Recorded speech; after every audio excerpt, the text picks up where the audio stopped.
Welcome everybody. How you doing? We've got a new intro video and it throws us off because Yeah. the music isn't what we're used to, and we know how to react to that.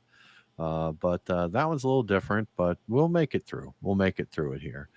And yeah, thanks y'all for joining us. We always appreciate it. It's good to hang out with you, have some beers, and we're going to jump into the show here. If you've got a comment, a question, or just let us know what beer you're drinking. Of course, definitely throw it in the comments there. And with that said, I think we're going to rock and roll.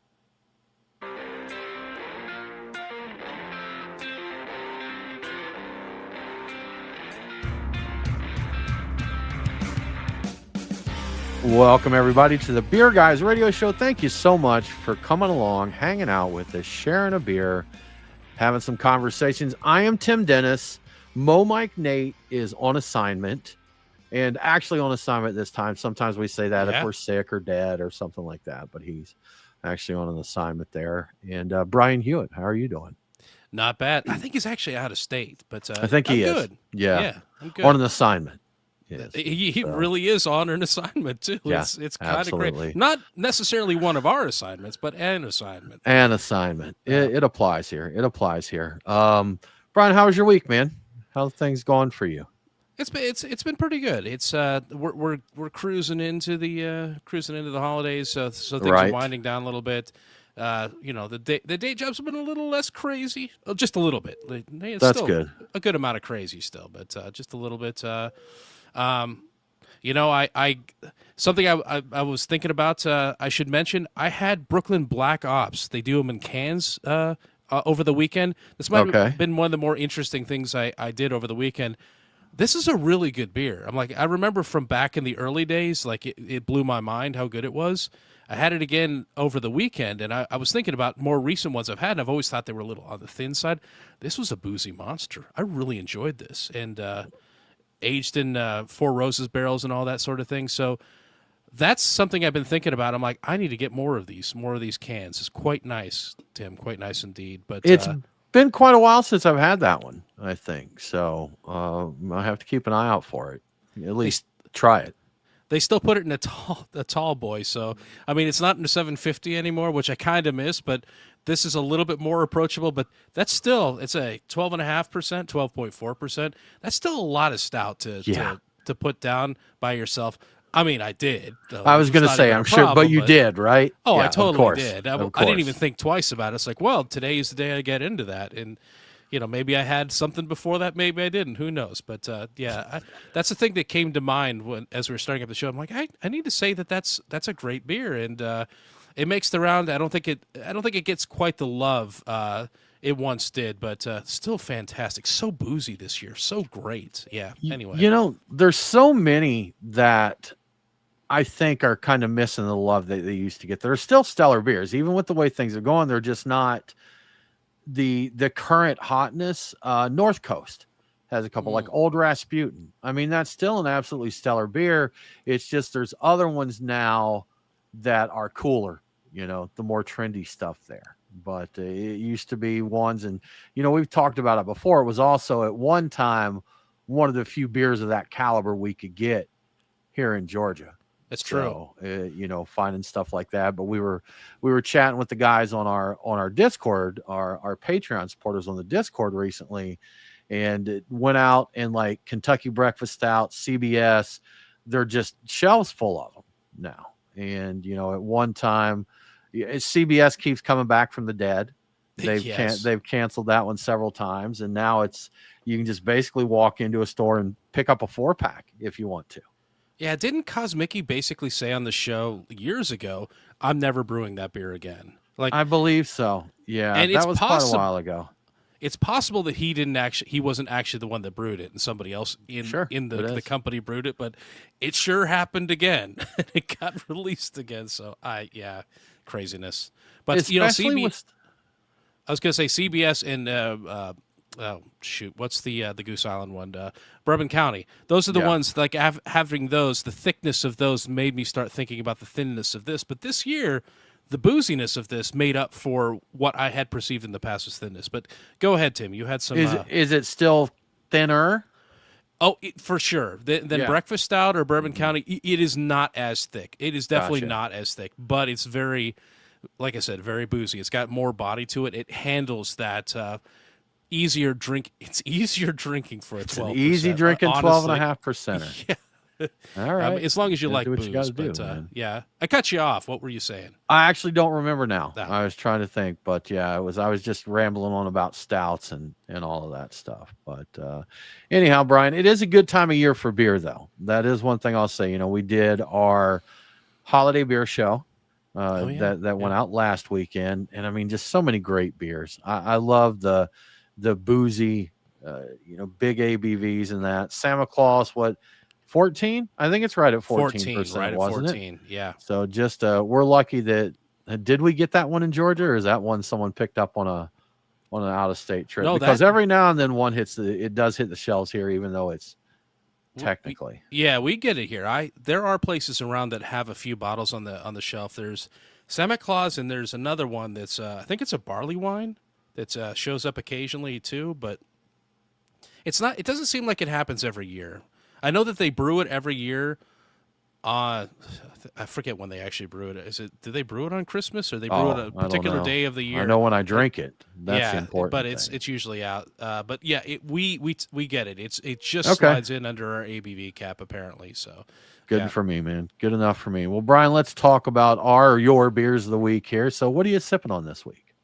I realized when I was picking my beers of the week that I had a miscalculation. I didn't have any of the holiday beers ready to go. I think I might have a smattering of them, but I did have a cold celebration. So I started off pre-gamed with the Sierra Nevada celebration. So we are running right up into Christmas time. So it's important to have at least something. Right now, I am drinking a Raw Brewing Just Squeezed. It's a New England double IPA brewed with oats and wheat, hopped with Citra, Idaho 7, Lotus, Crush, and Waimea hops. So in the description, they say it's like vanilla caviar infused Fanta. What is vanilla caviar? I think vanilla caviar is what they call, like when you use a vanilla bean, a lot of times the best way to use it is to split the bean lengthwise and scrape the insides out. Okay. That's where the magic happens. And I think that's what they call vanilla caviar there. Like if you get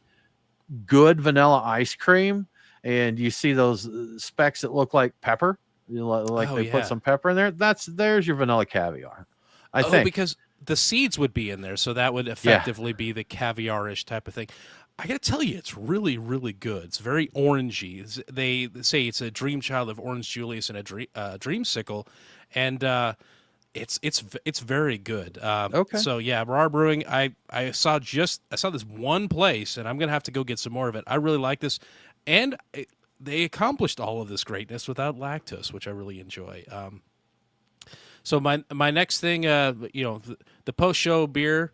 When we're hanging out with the Patreon folks, will be an Equilibrium and Tripping Animals collaboration called Space Caster, which is another New England double IPA with flavors of citrus punch, Sauvignon Blanc, grape, pineapple, tropical fruit salad, zesty lime, orange, gummies, and a grassy backbone. So I'm looking forward to that.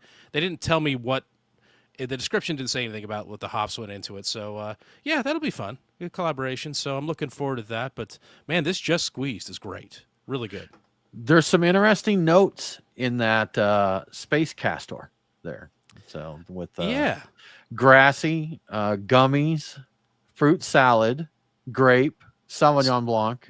Is it Sauvignon Blanc / grape, or is it Sauvignon Blanc grape?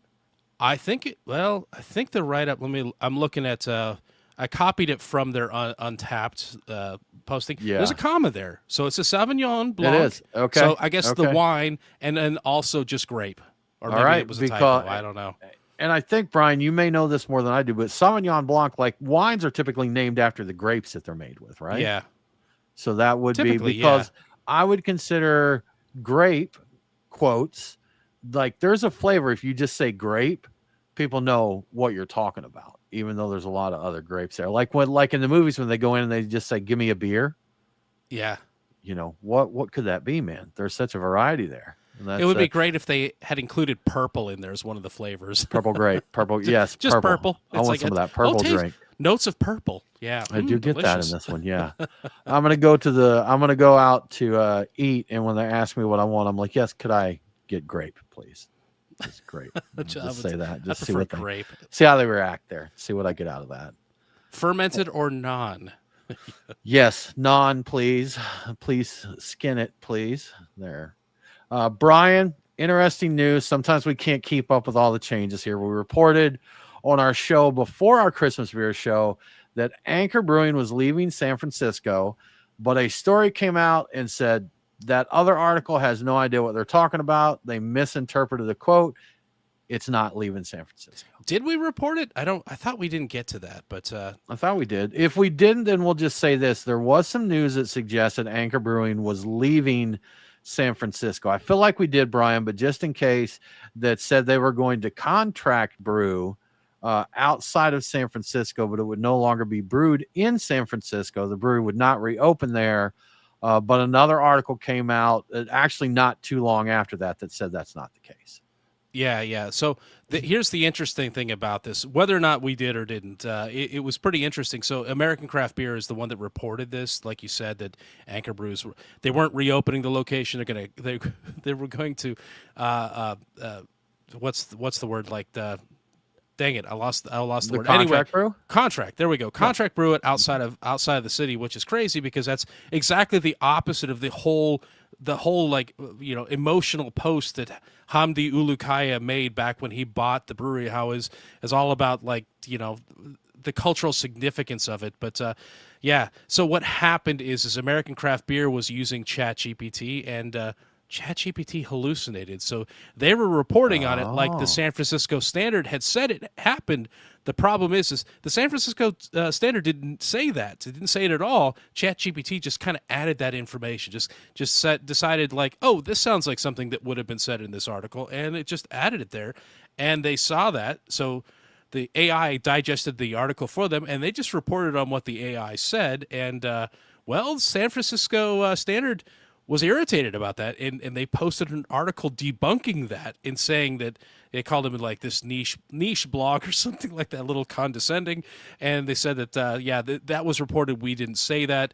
They actually went and they made contact with the people that are in the process of like just doing the work on this Hamdi Ulukaya's camp, and they were able to confirm that the reopening plans are in progress, but there's no official timeline as to when the brewery will open.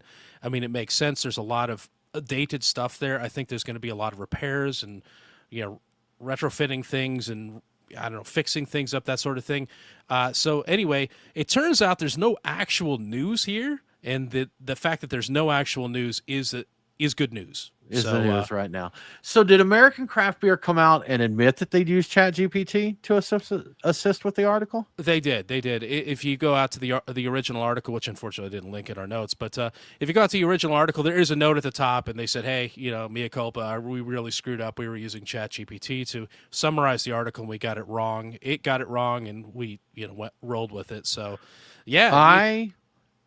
I have lost a lot of respect for the American Craft Beer blog because of this. And it's not the fact that they were using it, but not only did they use ChatGPT, but they didn't verify their information. I'm a recruiter. I think I mentioned that before. My day job is a recruiter. I use ChatGPT to help me with resume formatting, intro emails, all kinds of stuff. If you use AI like ChatGPT, you absolutely positively have to verify everything it does, because it hallucinates a lot. Not just occasionally, a lot. You're highly likely to get misinformation, especially if you ask it to summarize something like that. And someone who has been that blog's been around for a while. We've read their articles before. We've looked at their stuff, and generally I consider them to be a fairly reliable source. But if you're using ChatGPT and you're not validating the information before you publish it, especially on some news as big as that's poor quality, quote unquote, journalism. I will tell you, I hit them fairly often. They frequently come up in links. I've got a news feed that's got a bunch of posts from things. Their volume has gone up a lot recently, and their articles have gotten a lot longer. And so I could probably tell you almost exactly the day when they started using AI to generate this stuff, because Yeah. I'd almost guarantee you that they're doing that. They posted pretty regularly, but they would repost stuff that was older, and now it's newer stuff, but I think it's been generated through AI, most of it. So I no longer 100% trust them on what they report. So I've always Yeah. been kind It's of like, unfortunate. if they link to an article about something and I see it and I'm like, I don't want to throw shade on them. I imagine they're trying to do what they can to keep the content coming out because it's hard to keep eyeballs. But if they link to an article, I'm going to go to that link in the article and go check it out for myself just to make sure. Yeah. And I've I been think doing that's that a for good a while, idea. honestly, because, well, yeah, that's kind of been a thing with them. So, That's unfortunately. unfortunate, but glad we got it straight, figured it out. I've wondered sometimes if there's like sometimes the news correcting news doesn't get as much news as the original news. Oh, So, correct. we Yeah. keep an out. We've got web crawlers that look for articles for us and stuff to try and keep us abreast of stuff as much as possible. But, it's tough if something gets misreported to catch up with it there.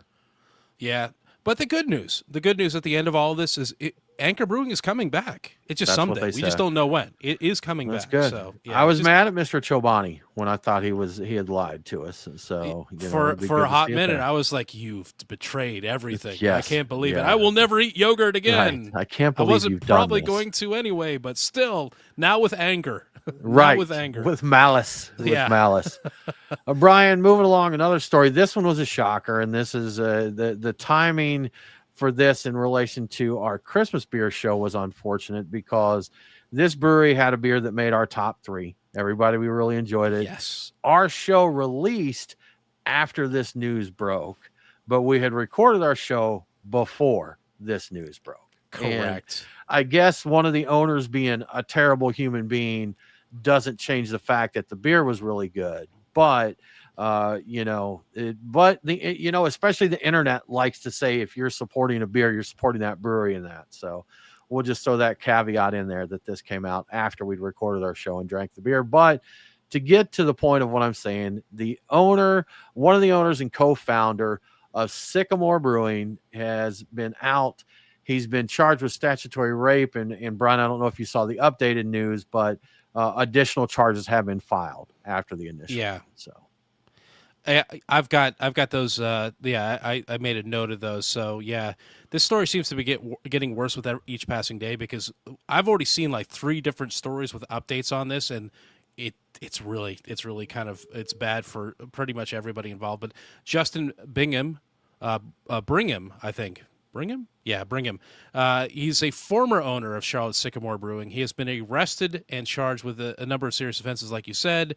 The most recent reporting includes 3 counts of statutory offenses with a child under 15, 1 count of second-degree exploitation of a minor, 1 count of soliciting a child by computer, and 1 count of assault inflicting serious bodily injury, which I think was on an adult that found him in the process.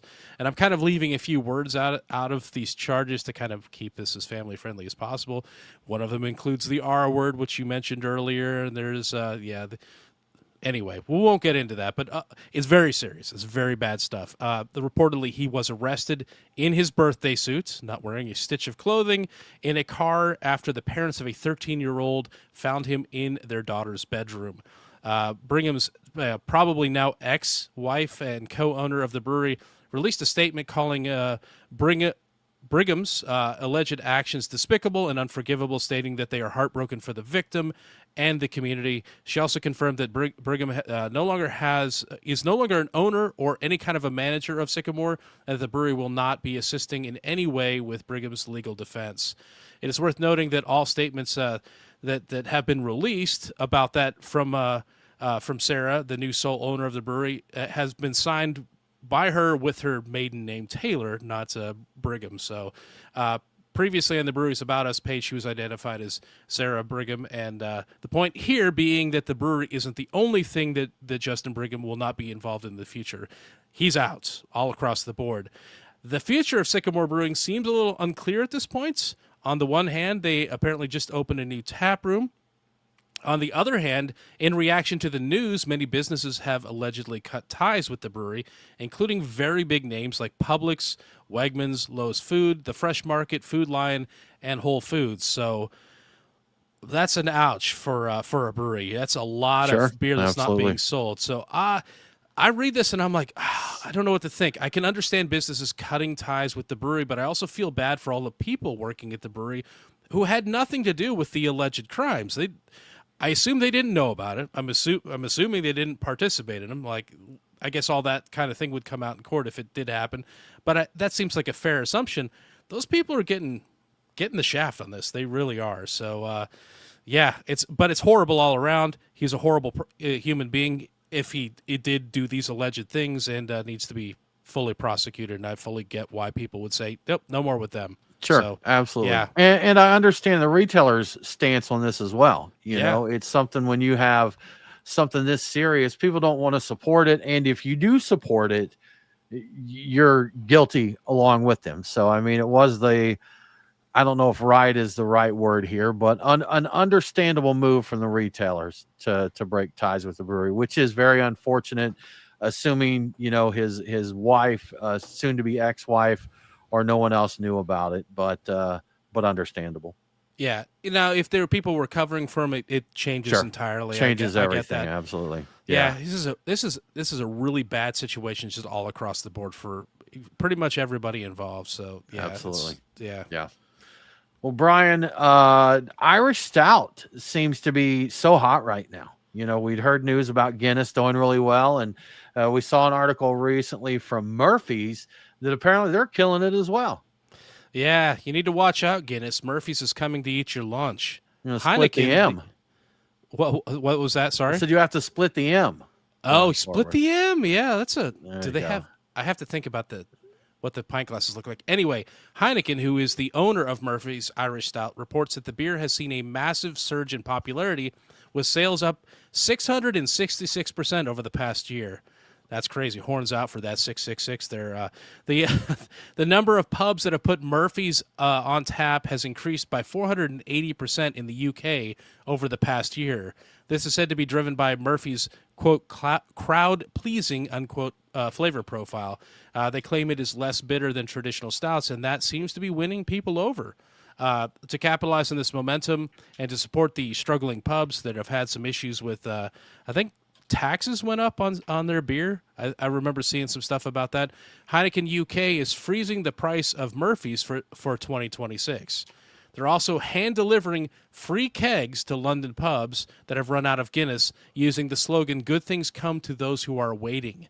They're also using the slogan, "Good things come to those who switch," for people who switch over to Murphy's. Both of those sayings are plays on Guinness's famous wait campaign, which is "Good things come to those who wait." So I just hope this means we'll be seeing Murphy's around these parts more often. I think occasionally I see it around, but not very often. I like Murphy's. I like Guinness, but I like Murphy's too. So I like having both around. But this is kind of fun. Didn't we do a blind tasting of Irish Stouts one year? And I think Guinness did win, didn't it? Or the I'm not. house was divided?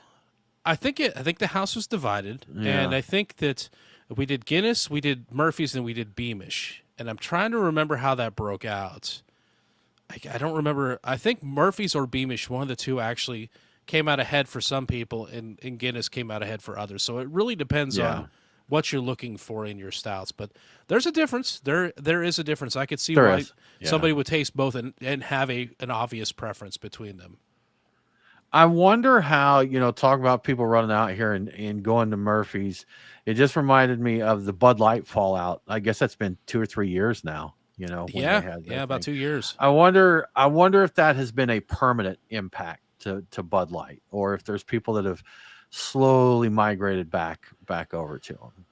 I think the indications have been that that's mostly permanent. Like the people that have Yeah. made the shift have just stayed because I think Bud Light went down and they've not been climbing. I think they've No, they're continued not, to slowly not in their spot decline. there. Yeah. They may have gone. Some of them may have gone to Mick Ultra though, which that's really.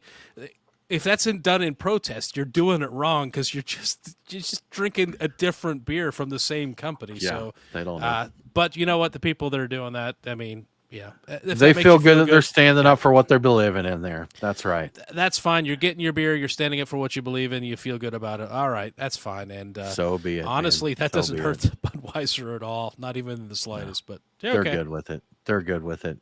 Brian, related to that, moving right along here, AB InBev, we found out that they're actually going to sell one of their breweries, and they're closing a couple. Yeah. They're reducing their U.S. brewing footprint. Man, I can't even speak today. From 12 facilities in the U.S. down to 9. They're selling their Newark, New Jersey brewery property to a property developer for industrial use. I forget what they said they were going to do with that, but it's going to be highly profitable. Is it condos? I don't know. Anyway, it's also going to shutter its facilities in Merrimack, New Hampshire. I hope I'm saying that city right. And Fairfield, California, early next year. Production will be shifted to the remaining 9 modernized facilities. And the article did say that they'd spent a lot of time in modernizing a lot of their facilities. So I think this is streamlining, but the good news is that all 475 full-time employees across the 3 sites are being offered relocation assistance to other Anheuser-Busch facilities or severance packages, whichever they prefer. Despite what it looks like, Anheuser-Busch currently is outperforming the overall beer category in both dollar sales and volume, and the company says that the wholesaler network will not see any kind of significant changes or increased freight costs due to the consolidation. So your Bud Lights and your Mick Ultras aren't going to get harder to find or more expensive, at least not as a result of these closures. Now, I don't know, tariffs and inflation and other stuff, that might rise the price of it, but these getting shut down seems like they're just going for an efficiency move here is what they're doing. So, All right. yeah. Save some money, less operation there. It kind of stinks though for the people, even in the best outcome, I guess, if they've got to close a location is offering the relocation or the severance. But that still means that people are going to either have to uproot their families and move or find a new job, one way or the other there. That's right. That's nearly 500 people. Yeah. It's unfortunate. It is. That's accurate. The math checks out on that. I wonder what percentage of these people get up and move. I'm like, because I don't know with some of these, they might be just young guys, slinging kegs around and they're like, sure. Maybe they'll move, maybe they won't. I guess it depends on what they feel like about where they live. So, yeah. Absolutely, man. Absolutely. Well, Brian, before we move on, how about we give a shout out to our good friends at Truck and Tap? Sounds like a great idea. So you could not pick a better time of the year to drop by your local festively decorated Truck and Tap. You can enjoy all the colorful decorations and holiday spirit while sipping on the beverage of your choice. You've got a lot of options: beer, wine, liquor, seasonal cocktails like the Grinchy Marg, which is very, very green, or a house-made Coquito. Coquito's really good. And on top of that, you can get a little shopping done by picking up a Truck and Tap gift card for the craft beer lover in your life. And if you do, you can even get some bonus bucks for yourself, which you can then use to buy yourself another beer, because I know you were just drinking beer. But speaking of beer, let's talk about my Truck and Tap beer picks for the week. Here they are. At Truck and Tap Woodstock, I'm going with Piedmont's The Bulldog. It's an ESB, and I love seeing an ESB on tap, so I have to drink that. I have to support that. I don't think I've had this one before, but the word is it's a malt-forward beer that has a nice balance of earthy and floral hops with notes of raisins and toffee, which that sounds really nice to me. At the Duluth location, I'm getting Brownie Booze Cruise from Six Bridges, picking that partly because the name amuses me for some reason, and also because the idea behind the beer also amuses me. The natural chocolatey flavors of the malt weren't enough for the brewers of this beer, so they dumped copious amounts of brownie mix and cocoa nibs into the beer. It kind of reminds me of... That's a 2014 move there, it sounds like. Yeah, it sounds like exactly right. A burnt hickory move right there. All right. But they didn't resort to adding lactose, which is another 2014 move. I don't think that lactose was as big a thing back then. Maybe I'm wrong, but so we're talking about a pastry stout under 10% with no lactose. I think this has to be tasted to be believed. But yeah, this feels like a throwback to 2014. I like that idea. At Truck and Tap Alpharetta, my pick is Old Speckled Hen on Nitro. I haven't had an Old Speckled Hen in years, and I used to love it. I really hope I have a chance to get up there before it runs out. But Old Speckled Hen is an English pale bitter that's incredibly drinkable and not very bitter, despite the name of the style. The choice of Nitro is a smart one. It's intended to get you closer to that cask-like experience with this beer, and that's where it's really going to shine. I'm really excited about this one. I hope I hope people get out there, they enjoy it, drink it, enjoy it, and encourage Truck and Tap to get more of this on. And I hope I get to try it. And if you go out there and drink it, let me know what you think about it. So really excited about that. Hope I get out there. And finally, at the Lawrenceville location, I'm going with Boulevard's Bourbon Barrel Quad. This Abbey-style quadruple is made by aging beer in bourbon barrels for up to 3 years and then adding cherries to replace the notorious angel share that is lost during barrel aging. It's a great beer, and you don't want to miss it. This is just always fun to drink. Perfect time of the year for it. And there you have my beer picks for the week. As always, if you'd like to see the full tap list before stopping by, take a look at truckandtap.com. The taps change quickly. You never know what new beer is going to go on. And if you want to see what the food trucks are serving and what events are happening, your trivia, your karaoke, your special seasonal cocktails, that sort of thing, you can find that at truckandtap.com. Everything you need to know can be found at truckandtap.com. I think you can even buy gift cards there. So check it out.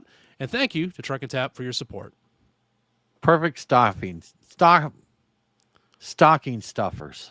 Yes, perfect. That was tougher to say than I thought it should be, Brian. But and you're not even drinking, so what's going on over there? The water's quite strong, very strong water that I've got over here. A lot of liquid in that water. That's right, very, very wet. Brian, we have some news from the Brewers Association. They do share with us at the end of each year, but this is the Year in Beer 2025 recapping info, growth or lack thereof, and everything. So what do they have to say about 2025's Year in Beer? Yeah. So with all of the bad news we see throughout the year, I'm a little surprised by some of this. So let me get into it. The Brewers Association reports that craft beer continued to contract in 2025. Craft beer volume is estimated to be down 5% or a little bit more for 2025, a steeper decline than 4% of the previous year. I gotta say, with all the bad news I heard, 5% doesn't sound like that big of a deal to me, but it is 5%, So as for the second year in a row, more breweries closed, 434, than opened, 268. However, the closure rate of 4.4% remains lower than other hospitality sectors, so we've got that going for us. And I want to repeat that 268 breweries opened in the past year, so people are still opening breweries in spite of everything they've heard and read. But the number of craft breweries in the U.S. in 2025 totaled 9,778. So despite the headwinds, the industry remains a powerhouse, supporting 443,000 jobs and contributing $72.5 billion to the U.S. economy. To survive, breweries, as we're seeing, are diversifying into third spaces. They're adding food. They're adding non-beer beverages, your cider, your spirits, your RTDs, and targeting like community events and various programming for the community. We're also seeing big growth concentrated in the non-alcoholic and the low alcoholic categories under 4%. It seems like every day another brewery is announcing a new non-alcoholic beer offering, and I've seen a couple like notable ones just this week. So as for the future, specifically in the coming year, the challenges like inflation and tariffs they're gonna persist for a while. I have no idea how long that's going to last, but declining interest rates and consumer desire for more socializing, which is kind of cool to see, provides cautious optimism for the year ahead. So people are actually planning. They were surveyed in the coming year to get out more than they have been. So good for them. People want to go out and do things. So that's good. That's good for beer. It is good. Yeah. 5%, and I did see articles said 5+. So maybe a little bit more than that, but still, for the doom and gloom that it seems like we see, and Brian, that may be because we're out there trolling the news all the time, so we see every bit of it that happens out there. But I would have expected more than that, and down, let's see, 434 and 268. What's that? 176 down. You look nationwide, that's like 3.5 ish per state. Not massive, not great. You don't want to see any good breweries close, but we're seeing some, Brian, that are growing. Just again, just using our state as an example, Monday Night Brewing, which is one of the breweries Brian mentioned that just announced a non-alcoholic beer, so they've got an NA offering coming out. But not long ago, they opened up, I guess, new location, kind of expanded from where an old location was, but they opened a location they call the Grove. It's huge. It's absolutely huge there. So, and the last time we were down there, it was packed. I mean, you couldn't find a seat in this new massive place that they've got there. So, but it is something they've got a big outdoor very, very big screen TV. We were down there during a football game. It was absolutely packed. And, people were Oktoberfest time too. Oktoberfest. Yeah. That's right. It was Oktoberfest. So, that may have skewed numbers a little bit, but I've heard from a lot of people that it's fairly packed on the weekends. And, we've gone to other breweries. So where some are hurting, there's some that are still cranking it there, man. Absolutely. Yeah, I think where they're killing it is definitely it's the destination. They've got the outdoor seating now. It's not as nice now, but it was better weather then. The outdoor television, the seating, dad can watch the game and the kids can run around. There's enough room for that. There's food for everybody else to eat. So you could hang out for a few hours, have a few beers, and everybody has a good time. So that's that whole third space or third whatever space there. thing that they're Yeah. going for, and that's working. Places that do that are doing well for the most part, provided the beer is good and the atmosphere is good. Now, I included. There's a very interesting chart here. We're talking about. So yeah, it's down 5%. If you look at the graph, like every 5 years, in terms of the number of open breweries from 2015 to 2025, it's double. Like Right. we're Yeah. double that, even with dropping like under a total of 200 ish breweries that closed. It's still twice the number that were here like 10 years ago. Twice. Well, we've talked to people before that said, this isn't a bubble burst; it's just a market correction. And Yeah. you see all this closure there. I mean, like when we really break it down, Brian, if you look nationwide over the course of the year, yeah, okay, it sucks to see that kind of number of breweries closing. 434, that's substantial. Substantial Yeah. there, but the Yeah. net, we also had another, we had the 268 opening. So there's still breweries opening out there.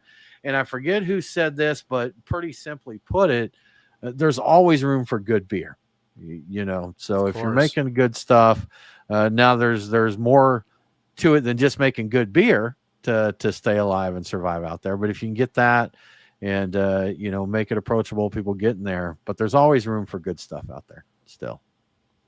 Absolutely. We'll drink it up there for sure. Well, Brian, tariff issues. It's been fun, and we talked about this a few times over the course of the year, and how Canada, many provinces said they weren't going to sell any American beer or American alcohol, and it does seem like Canada's got stuck with a lot of U.S. alcohol. I've been wondering what was going to happen because they very abruptly took American alcohol off the shelf. But yeah, so in response to the U.S. tariffs, like you said, yeah, they just took everything off the shelf in a lot of these provinces. And the result is there are Canadian warehouses that are overflowing with unsold U.S. alcohol. Most Canadian provinces operate state liquor monopolies, which means millions of dollars of inventory originally purchased with taxpayer money, it turns out. I guess that makes sense. It is state-run. It's now sitting idle, sitting in these warehouses. Ontario alone is reportedly holding 80 million Canadian dollars worth of product, which is about $4.50 US. No, I'm just kidding. I'm just kidding, Canada. We love you. Yeah, 2 million of that inventory is about to expire soon. So them just sitting on it, it's depreciating quickly. So this is not product that's going up in value. It comes as no surprise that the Distilled Spirits Council of the U.S. reports that exports to Canada have plummeted by 85% since spring. Alberta and Saskatchewan provinces are the only ones still selling U.S. alcohol, as they are not run by state monopolies. There's no real news to report on the tariff front. Diplomatic talks were recently aborted because Ontario ran an anti-tariff advertisements on U.S. television right ahead of some talks, and those talks got canceled. So that might not have been the best move if they wanted to negotiate something, but if you wanted to stick your thumb in somebody's eye, that was the right move to make. But I have to wonder why the provinces that aren't selling the U.S. alcohol don't just sell it to the provinces who are at like a wholesale price. They get their money back, or some portion of their money back. That it's the taxpayers' money, so they can use it on something else. And the ones that are going to sell it anyway, just sell it anyway. And they're, instead of like putting money into the U.S. economy directly, indirectly, they're buying stuff that's already been paid for, so they can jab at the U.S. in that way. I'm like, that would be the smart move here for them, but I guess there's reasons they don't do that. I don't know why. Yeah, we've seen, I mean, people don't always make the most rational decisions when things like this come. And, it would be something, if I was in the same position, I could see well, I'm not buying American alcohol. But you say, since a lot of them are state monopolies, it was government, their tax dollars that bought this alcohol. Let's get our tax money back. Yes. Let's take care of this rather than let it sit in the warehouse and spoil. But taking their political stance there, Brian. I guess they got to do it. They got to Yeah. stop buying Bud Light. That's right. I mean, seriously, that's money you can put in your schools or whatever other programs, or just buy the next round of beverages that you're going to sell. Whatever. It just Yeah. doesn't Oh make any well. sense to keep it there. Like it's just going to get worse. It's going to get damaged. You're going to lose a lot of it. It's highly wasteful. But again, government is typically highly wasteful. Yeah, So, yeah, they don't make a lot of sense there. Well, Yeah. Brian, we got a feel good story here, and we Yes, don't we get a do. lot of feel good stories, but this is a beautiful story of a trashed panda. You may have heard of Trash Panda, but he has become legend. And if you haven't heard the legend, Brian's going to tell us all about it. Yes, the rampage of the trash panda. So on Saturday after Thanksgiving, an officer in Ashland, Virginia, found a raccoon passed out on the bathroom floor of a state-run liquor store. The raccoon entered the building, apparently, through the ceiling and knocked out the security cameras in the process because, man, this guy's smooth. At some point, Rocky, the name they've given him, Rocky the raccoon, smashed multiple bottles of bourbon and moonshine, and then he drank them until he passed out next to a toilet. Man, what a legend. But the story gets better. It was later revealed that this isn't Rocky's first offense. He has had previous break-ins at a local DMV and at a karate studio in the same block. So this raccoon probably has a black belt and a driver's license. So you need to watch out. This is the coolest raccoon ever. So capitalizing on this legendary raccoon debauchery, Hanover County Animal Protection launched a trashed panda merchandise line featuring a drawing of the sprawled out, passed out raccoon.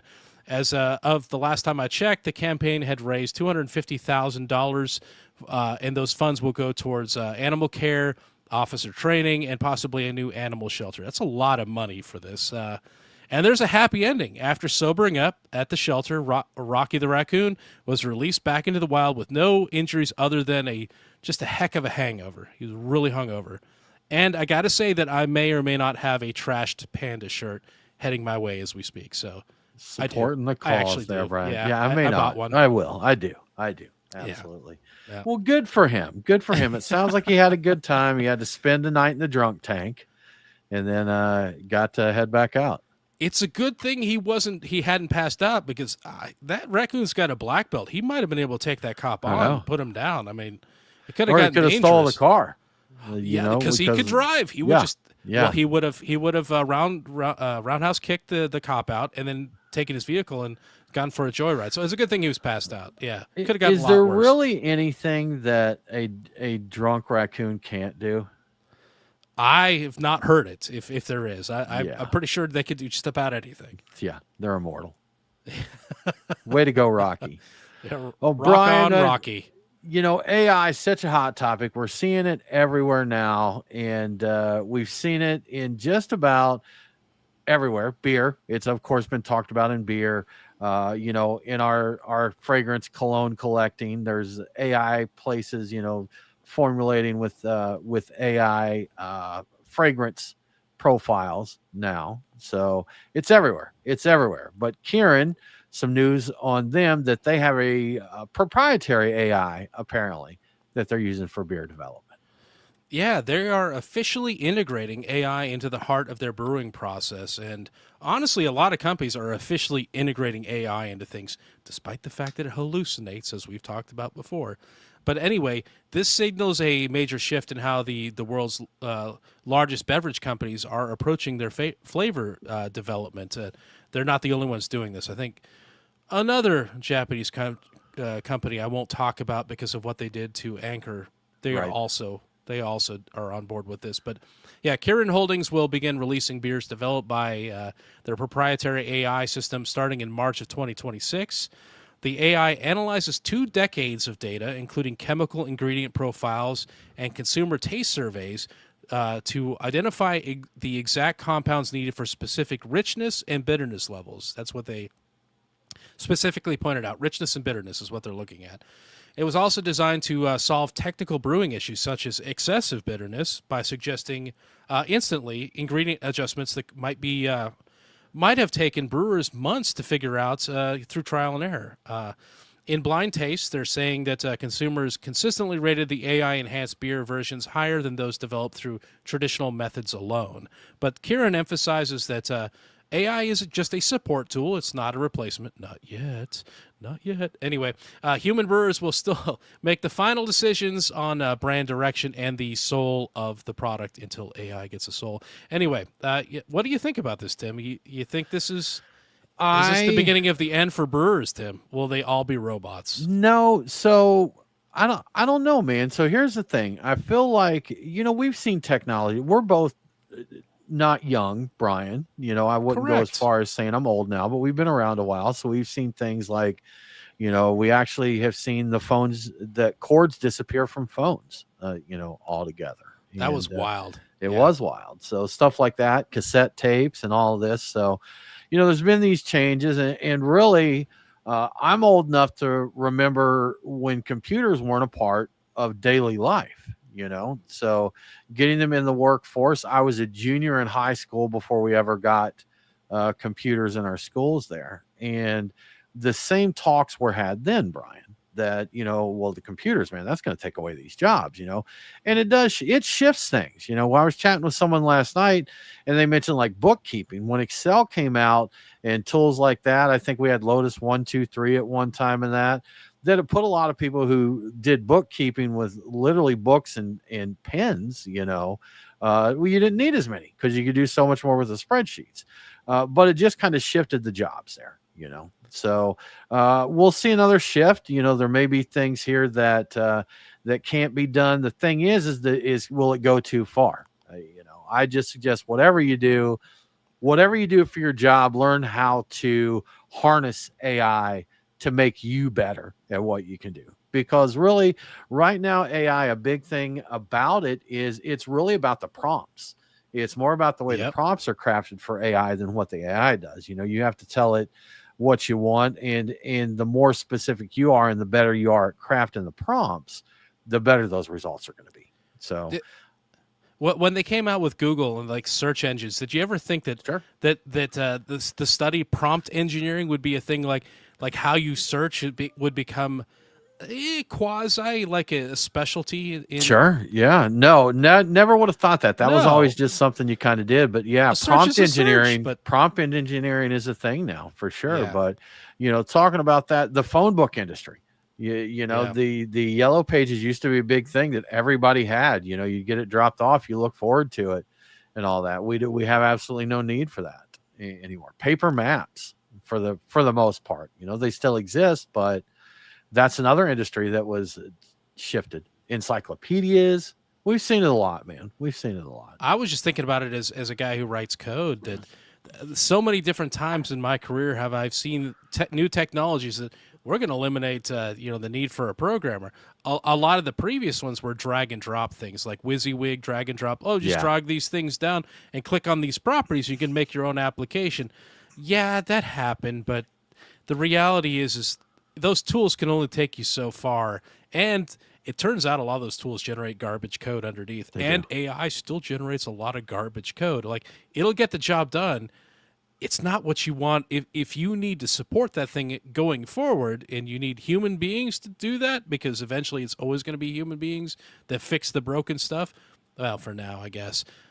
Yeah, you need to do it Right. right. So somebody always has to review it, and eventually a person always has to tweak it. So these absolutely are force multipliers. Like they allow you to get tremendous amounts of work done very quickly. The same way Excel made people able to get tremendous amount of work done when they were just using like typewriters and like I don't know paper. Just the Paper, amount of work you books, can get done. ledgers. Yeah. Yeah, but the expectations from the businesses are okay. Great. The new normal is you getting 80 times the work you used to be able to do done every day. Now we've built that into our process, and going forward, we're just assuming you do that every day, and so nothing changes. It's just like you get more work done, but that's just your new day. It's Just your your new new day, day. man. Absolutely. Yeah. In my career, when I started, when I started as a recruiter, we weren't actually using paper resumes anymore. We did have them on computers and that, but it was a recent enough transition that we still had a room filled with filing cabinets with the paper resumes in there. We still needed that. And it was still very common for us to get resumes faxed to us. And, we would try and scan them in OCR. Them in OCR was terrible.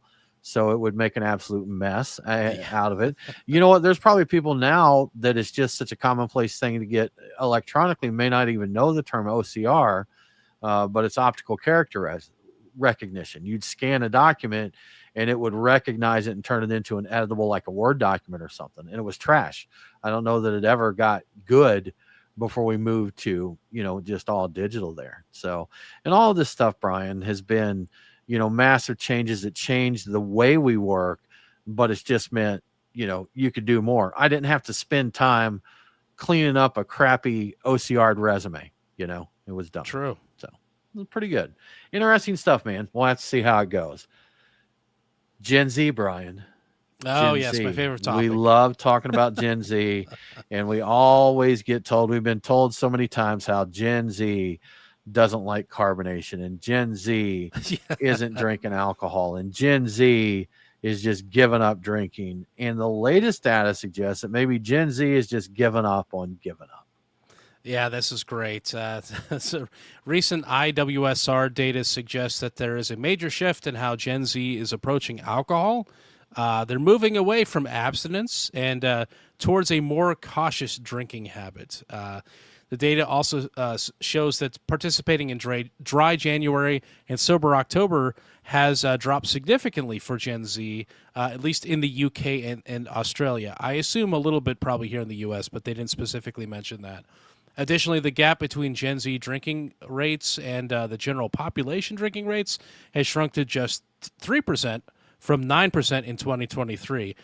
And I feel like I got to say that half of Gen Z is still underage. So these numbers, but, I don't want to come to the defense. I don't want to white knight Gen Z, but I feel like I have to a little bit here. But now 74% of Gen Z are reporting drinking alcohol, which is a significant raise from 66% 2 years ago. So maybe a lot more of them are actually of age at this point in time. Or, you know what, they're reporting it. That doesn't necessarily mean they're of age. So either way.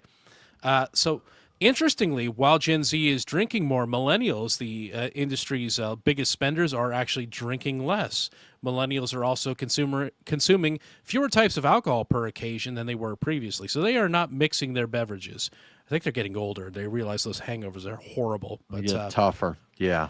They're also abandoning bars and restaurants in favor of drinking at home. Again, they're getting older and they've got kids and expenses. But millennial visits to pubs and clubs have dropped from 41% to 36%, driven by concerns about affordability. So things are getting expensive. And if you've got young kids at home that have a lot of needs for school and other things, it kind of cuts into your fun budget. So... But we may also be seeing a consumer shift away from the performative abstinence campaigns like Dry January in favor of just drinking less all year long. A more practical approach to it. It's like, you know what? Don't just give up alcohol, all out. Don't go for a month and then just go back to drinking heavily.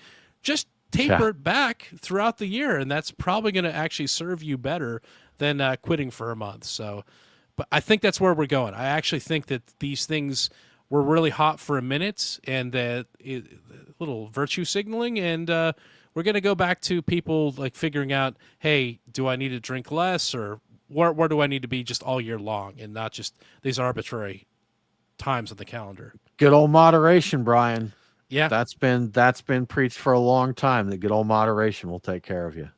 I've been ignoring that the entire time, but yes, I've heard. You don't even play with the dry January or sober October stuff. It's like, look, I'm not going to clown. I know what I'm going to do in February, so there's no point in faking in January here. I'm not even pretending. I'm like, right. No point in this. No point. I've got a lot of Christmas beers left over in January that have to be consumed. Like, yeah. They're not probably going to go bad, but I mean, I need to make room for the beers I want to buy in February too. In February, sure. Yeah.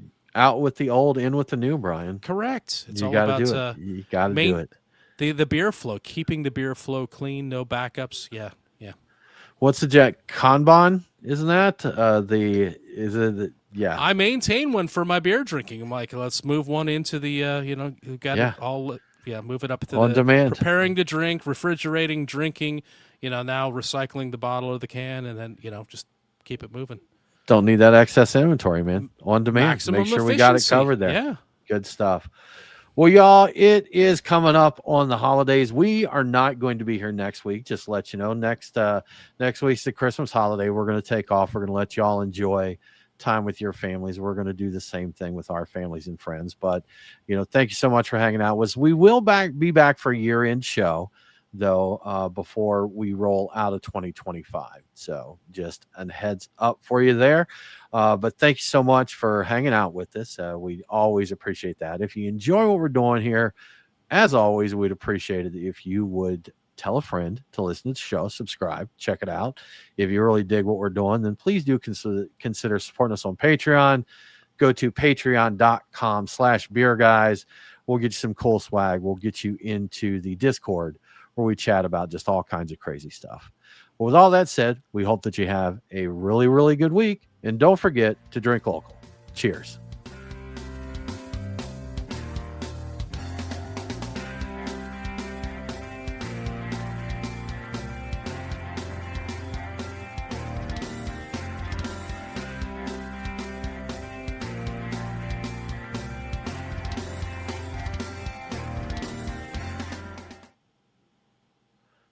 Good stuff. Good stuff. Y'all, thank you so much for hanging out with us. We are going to end the stream now. If you are a Patreon supporter, we will put the link in the chat for you to join us for the after party. But y'all have a good week. Have a very, very Merry Christmas for those that celebrate. Happy Hanukkah to our Jewish friends there.